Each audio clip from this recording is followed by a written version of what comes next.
ওলাই আছে মন্ত্ৰী জয়ন্ত মল্ল বৰুৱাৰ বিঘাই মাটি। এইবাৰ পত্নীৰ মালিকানাধীন কোম্পানীৰ নামত ওলাল 85 বিঘা চৰকাৰী ভূমি। জলাশয়ৰ নন কেডেষ্ট্ৰেল ভূমি বেদখলৰ তথ্য ফাদিল।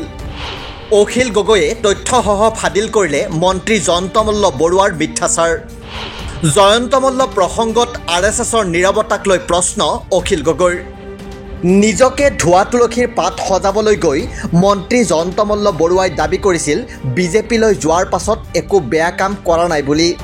পিছে বিজেপিলৈ যোৱাৰ পাছতেই মন্ত্ৰীৰ পত্নীয়ে বেদখল কৰিছে বিঘাই চৰকাৰী ভূমি। মন্ত্ৰী পত্নী জুলি ডেকা বৰুৱাৰ মালিকানাধীন কোম্পানী JMB একুৱা এগ্ৰ' প্ৰাইভেট লিমিটেডে বেদখল কৰিছে জলাশয়ৰ 85 বিঘা নন কেডেষ্ট্ৰেল চৰকাৰী ভূমি। 2022 চনত জয়ন্ত মল্ল বৰুৱাই লাভ কৰিছিল মন্ত্ৰিত্ব আৰু মন্ত্ৰিত্ব লাভ কৰাৰ পাছতেই এইদৰে হুৱে বাৱে সম্পত্তিৰ পাহাৰ গঢ়িবলৈ আৰম্ভ কৰে মন্ত্ৰী পত্নীৰ কোম্পানীয়ে।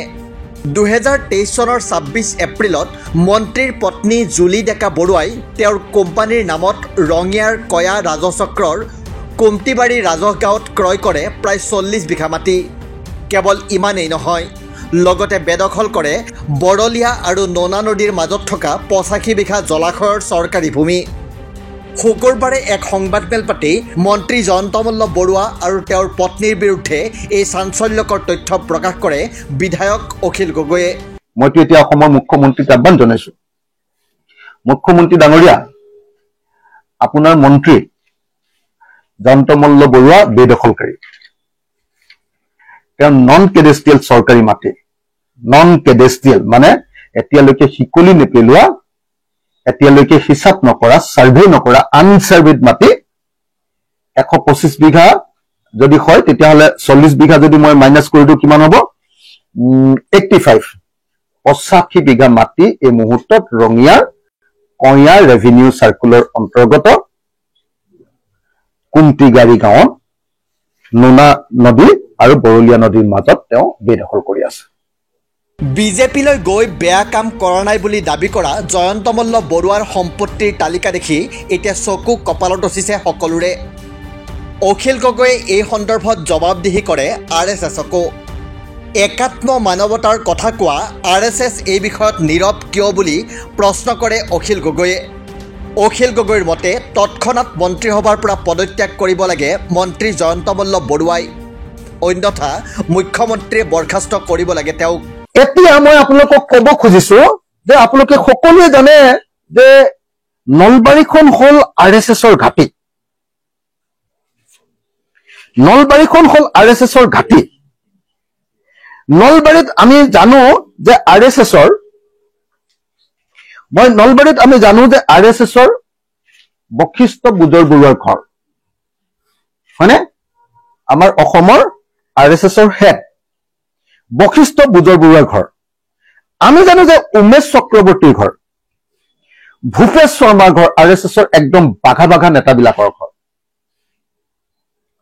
যি RSSে কৈ থাকে যে তেওঁলোকে স্বচ্ছ নিকাপ প্ৰশাসন তৈয়াৰ কৰিবৰ কাৰণে কাম কৰে, হিন্দু ৰাষ্ট্ৰ বা ৰাম ৰাজ্য প্ৰতিষ্ঠা কৰিবৰ কাৰণে কাম কৰে, সেই ৰাম ৰাজ্যৰ প্ৰতিনিধি, ৰাম ৰাজ্য বনোৱাৰ কাৰণে তেওঁলোকে যাক দিছে, সেই ৰাম ৰাজ্যৰ অসমৰ প্ৰতিনিধি জয়ন্ত মল্ল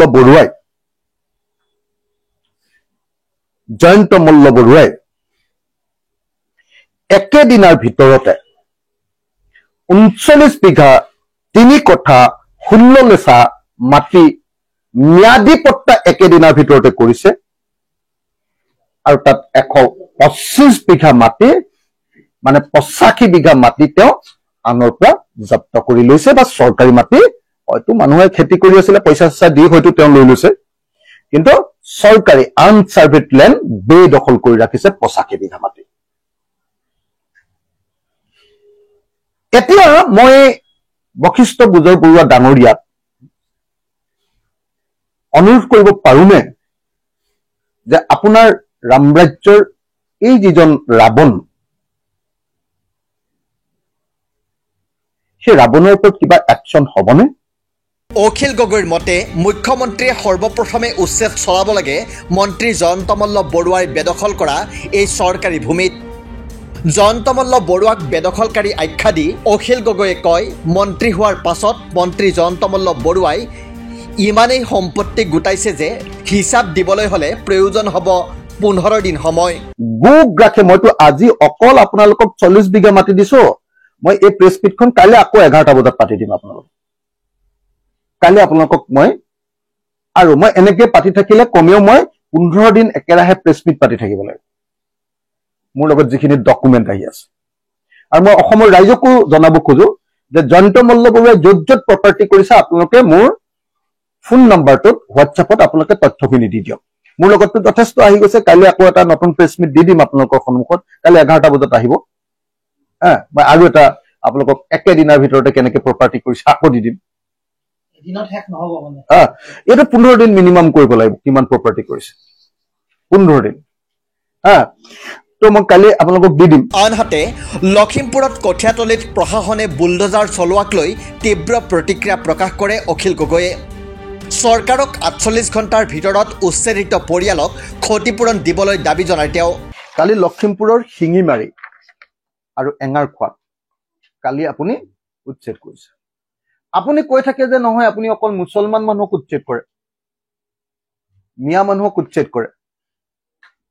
কিন্তু কালিতো আপুনি লখিমপুৰত আমাৰ আহোম মানুহ 19 ঘৰক আপুনি উচ্ছেদ কৰি দিলে। 19 ঘৰ আহোম মানুহকো উচ্ছেদ কৰি দিলে।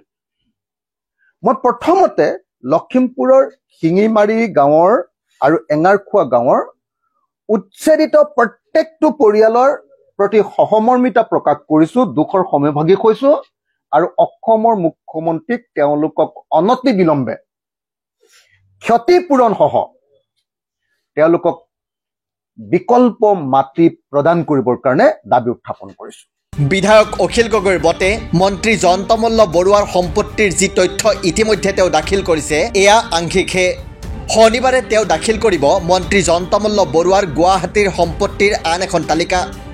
পিছে প্ৰশ্ন হয়, বিঘাই বিঘাই চৰকাৰী ভূমি বেদখল কৰা বেয়া কাম নহয় নেকি? গৰুখুটিৰ গীৰ গাই কম মূল্যত ক্ৰয় কৰি আকৌ ৰাজসাহায্য লোৱা বেয়া কাম নহয় নেকি? মন্ত্ৰিত্বৰ লাভৰ বাবেই অস্বাভাৱিক হাৰত সম্পত্তি গঢ়া বেয়া কাম নহয় নেকি? এয়া তেওঁ কোনটো দলত থাকি কৰিছে? এই ক্ষেত্ৰত RSSৰ নীৰৱতাক লৈও এতিয়া সৃষ্টি হৈছে প্ৰশ্নৰ। নিউজ ডেস্ক ৰিপৰ্ট, দি ক্ৰছ কাৰেণ্ট।